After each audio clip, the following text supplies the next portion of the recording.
a local level to say that they can make a difference. A little bit like, I suppose, in terms of what Dave was saying as well, is that people, that we don't just blame the politicians, but also how do we connect at a community level that people can actually make a difference, and that it isn't, I suppose, business as usual.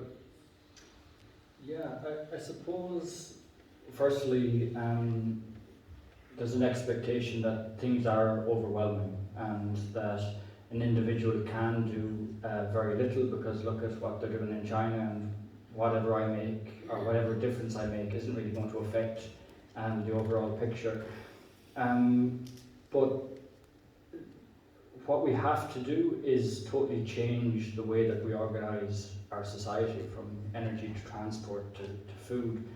And individuals and local community groups can be leaders in this. One of the things, I suppose, to keep in mind is that the sort of collective sum of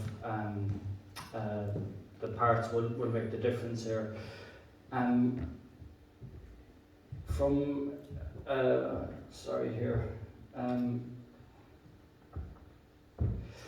from a point of sort of an example, in Ballina, the reason we came and set up here was because there was a huge community effort in terms of local action and seeing what can be done to make a positive difference.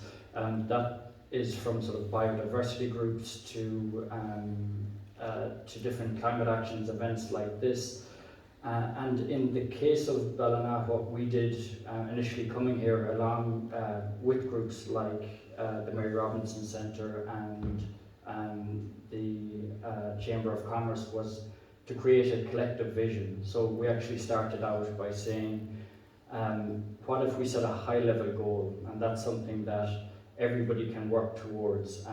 So when you have your own niche, your own interests, it's not that you feel isolated from the conversation, but actually you can see your own space within that and how you could contribute.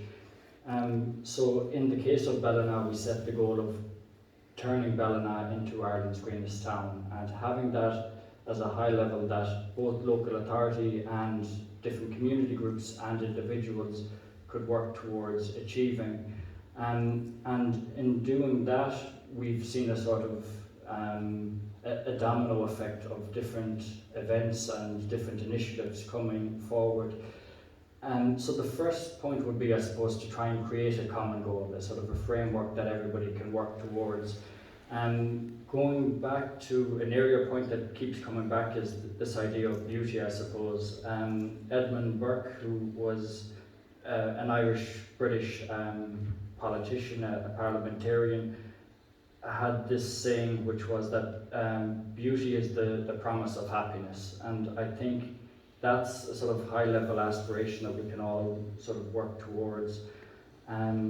There will always be resistance. David explained it there, and very often it's not just at the governmental level, it's at the sort of the level of earlier in the sort of pipeline.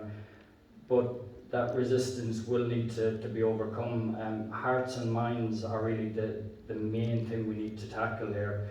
There's no shortage of money when it comes to transitioning. Like it was mentioned there, 60 to I think 90 billion in terms of the overall cost of the green transition. We've spent that, and we've, like, in terms of the financial crisis, the amount of money that has gone, we know that relative to the timescale that we're talking about, money isn't an issue. What is an issue is people's mindsets, understanding that we need to do this, we need to join in collectively. So I suppose that the third thing, if we say that having a collective vision is key, having a sort of a vision that's beautiful is key, then the third thing is that we are able to sort of find allies that allow us to work, or allow us to get over those perceived obstacles, because really they're very little when we consider where we need to go and what needs to be done. Yeah, that's it. That's great. Thanks, Kevin.